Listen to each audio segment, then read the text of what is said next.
Good morning, my name is Josh from CyclonesOZ, and I've got a detailed forecast update on Tropical Cyclone Fina, which is now formed, and the severe thunderstorm developments that we're going to see in southeast Queensland and New South Wales over the next week. All the details plus more coming up on today's weather forecast update. And if you are brand new to my channel, then please do consider subscribing and also leave a like on the video while you're at it. But we do have Tropical Cyclone Fina this morning towards the north of Darwin, winds of 40 knots, Category 1 status, and it is jogging towards the northeast at a rather slow pace this morning.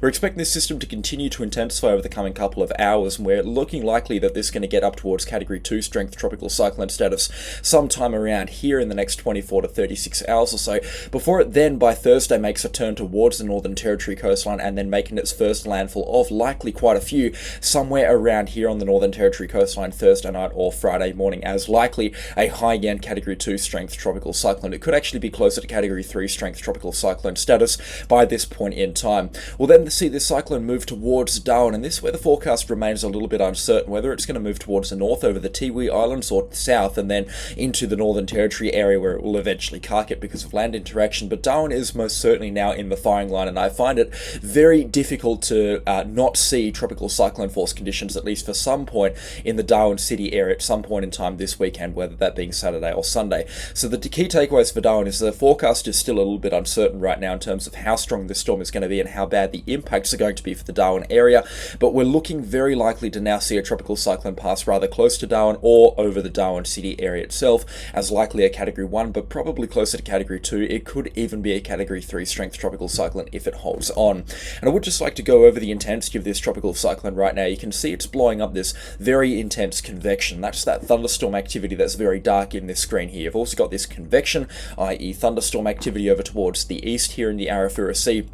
That's wrapping around from the north into the south. This is called inflow, and inflow like this is very, very healthy for tropical cyclones. You can see we've got this wispy cloud over here as well into the upper levels that's streaming out towards this direction here, out towards the west. That is called outflow, and strong tropical cyclones need good outflow as well. It's kind of like a car exhaust. You need good inflow, you need that high octane fuel coming in, and then you've got this good outflow over here, which is your high quality exhaust. It's a pretty niche analogy, however, it paints a very good picture of what we're seeing here with this tropical cyclone. It has an excellent fuel system, which is the inflow and the sea temperatures, and it's also got an excellent exhaust system. This is a high quality tropical cyclone here in the making, and a lot of the American forecast models, including a few American forecasts themselves, actually expect this system to get quite a lot stronger than what we're looking at right now, and I don't doubt them either. Again, very warm sea temperatures, and the fact that this system is already looking as impressive as it is, it could get substantially stronger than just Category 2 strength tropical cyclone status. Not to mention the fact that it is meant to remain offshore for a prolonged period of time until at least Thursday night, or most likely out to about Friday lunchtime, when it's then going to begin interacting with the Northern Territory coastline. And whilst it may have some dry air problems later on Thursday into Friday, it's still likely to remain an impressive tropical cyclone, especially for this time of year. It will then move into the Darwin area, and the key takeaway here for the Darwin forecast is it is going to rain, and when it starts raining, it's not going to stop for at least 24 hours, and we're expecting some incredibly heavy rainfall accumulations as a result. I believe Darwin's 24-hour record for November is about 110 millimeters. That is likely to be smashed if this tropical cyclone moves anywhere near Darwin, and that includes over the Tiwi Islands or down through Jabiru down towards Daly River. Darwin is likely to exceed its rainfall record by probably a factor of 2 or 2.5. We will also likely see the November all-time record of rainfall be threatened. Now, how much is that? That's 380 millimeters of rainfall. And why is that going to be threatened? Well, this is a slow-moving tropical cyclone with a lot of moisture that's going to pass very close to Darwin, and that is going to result in some very heavy rainfall accumulations, and I expect some very significant rainfall accumulations to materialize near this storm's core. Forecast models are going ham with some of the rainfall accumulations here. You can see this is a look at 4-day rainfall accumulations from Thursday out to Monday, or 5-day rainfall accumulations, I should say, and you can see the forecast models here in isolated nature, mind you, but they're calling for numbers getting close to that 500, even up towards 550 or 600 millimeter mark. Very, very significant rainfall accumulations, and this also includes areas outside of Warrawee as well up here in the Northern Territory. 500 millimeters or so could be possible, and the Tiwi Islands, this is definitely an underbaked forecast of the Tiwi Islands. We'd be looking at between 150 to 250 millimeters out there if this cyclone makes its passage. But the key takeaway is here, if the cyclone tracks along this line, it's not going to, but I'm using this for illustrative purposes, the rainfall is not going to extend it too far out. It's going to be very concentrated, it's going to be very heavy, but it's not going to extend more than about 150 kilometers away from the storm center. So if the storm passes over the Tiwi Islands, Darwin's going to be on those those fringe cases, for example. But if the storm passes over Darwin, then the Tiwi Islands are going to be on that fringe rainfall, and so is Jabiru and Daly River, for example. I do definitely reckon Darwin is probably the best, or in the best position right now to pick up some significant rainfall accumulation. So I really don't see a world where Darwin picks up less than 150 millimeters from this tropical cyclone. And I do believe that we're actually going to see some more significant rainfall accumulations, particularly just inland out around Humpty Doo or Bachelor. We could be seeing falls here approaching 500 millimeters or so. Depending on how this tropical cyclone moves, it's going to be a slow-moving one. The forecast has it over the Darwin area for about 24 hours, so a prolonged period of heavy rainfall and damaging winds. And how strong are those winds going to be? Well, this is a look at wind accumulation, and in the very similar vein to what the rainfall accumulation map is, it shows us our strongest wind gust in this selected period of time. Now, this is nothing crazy by tropical standards. It's pretty strong, these winds here on the forecast, 90 kilometers an hour or so, and we'll likely be seeing these wind gusts up closer to about 120 or 130 kilometers an hour at times for Darwin.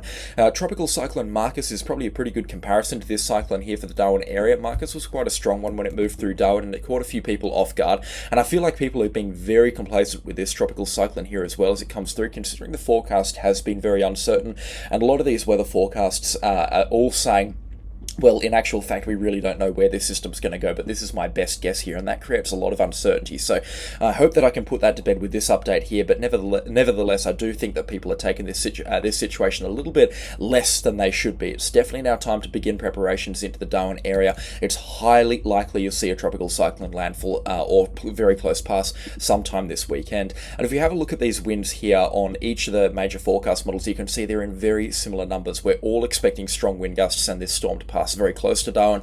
In fact, all major forecast models this morning have initialized the storm correctly, and they're taking the storm within 100 kilometers of the Darwin city area. So all forecast models are expecting Darwin to receive tropical cyclone conditions and a boatload of rainfall at that as well.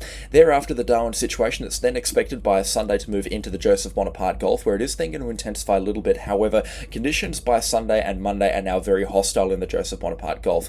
A couple of days ago, when we thought that this storm here would form out here and then recurve back down into the Joseph Bonaparte Gulf initially and arrive there by about Friday, so in the next couple of days, this is what we thought. This is not what's actually going to happen. We were expecting some very good conditions in the Joseph Bonaparte Gulf, a lot of moist air and a lot of low wind shear and a lot of warm sea temperatures. Now, what we now are seeing is a lot of dry air and high wind shear pushing it out of the west, which means by the time this system gets into the Joseph Bonaparte Gulf, it's going to be ripped apart and it's going to eventually cark it.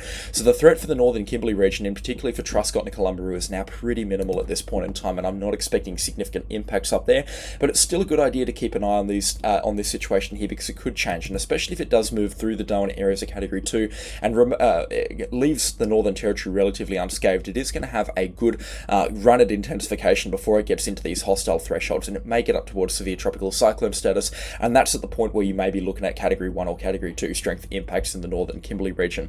Kununurra and Wyndham, I think you're out of the woods right now. I don't think you're going to be seeing a tropical cyclone at all. However, it's a good idea to monitor this situation quite closely. Now, what do I recommend in terms of preparations for the Darwin area? Well, now it's time to trim up the backyard. Make sure you are tropical cyclone ready, that is for sure. Make sure you've got bottled water, 5 litres of drinking water per day per person in your family, and I'd recommend having 2 days of that, considering the fact that this tropical cyclone is going to come through on Saturday and Sunday.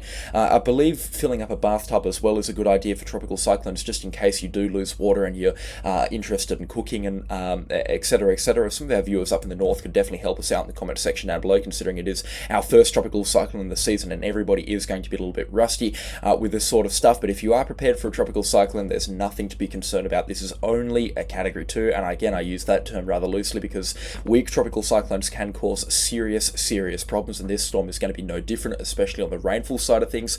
But it is not an apocalypse coming through. It's nothing that warrants mass panic. It's just stay calm, stay prepared, and stay informed with this situation here, and that's the message that I'm sending out to the Darwin community. And also for everybody in Northern Australia as well that is expecting tropical cyclone activity this season, which is anywhere north of a line between Carnarvon across towards the Sunshine Coast in Queensland, make sure you are tropical cyclone ready as well. One could be headed your way, and it could catch you off guard like this system here. We didn't expect a tropical cyclone this early on in the season, and it is highly unusual to see cyclone activity this close to the Australian mainland at this time of the year. That's a long-winded update on this tropical cyclone, but if you have enjoyed it and found it informative, then please do consider leaving a like on the video and and also subscribe to the channel, and make sure you share this message out with people as well. A lot of the new communities up into the Northern Territory, a lot of the communities are now beginning to become newly online, so a lot of these pages are just not familiar with navigating the internet, and or places are not familiar with navigating the internet and getting the latest information. So sharing out the information to as many people as possible is the best word of advice for these people up into the Northern Territory especially.